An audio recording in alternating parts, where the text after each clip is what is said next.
We are the first marijuana breathalyzer company. The amount of THC in breath is in parts per trillion.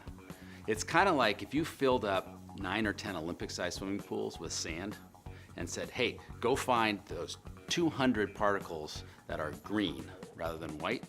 Go find them. And all those pools of sand together, that's what we're doing. You can smoke pot legally in, 30 states, 28, 29 states in this country, whether it's medical marijuana or recreational like we have in California.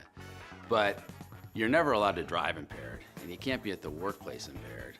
And so how do you tell the difference? Right now, I'm a reserve deputy sheriff, and if we pull somebody over and suspect that you're high on pot, we don't have the objective data like we have with an alcohol breathalyzer to say yes or no that you really are stoned. So maybe you smoked last night. That's perfectly legal, right?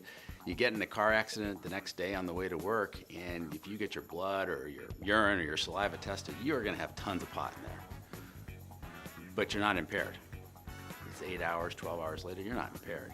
And so how do you determine who's actually impaired versus just who has THC floating around their system? That's the problem we solve. THC only stays in breath for a couple of hours. That's about the same time people are stoned, kind of that 2-hour window, and then it's gone.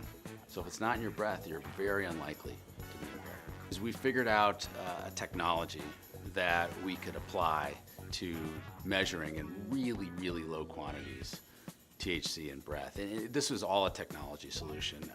The reason there's not a marijuana breathalyzer out there now is not because we're so smart and we thought about it, it's just we figured out how to do it.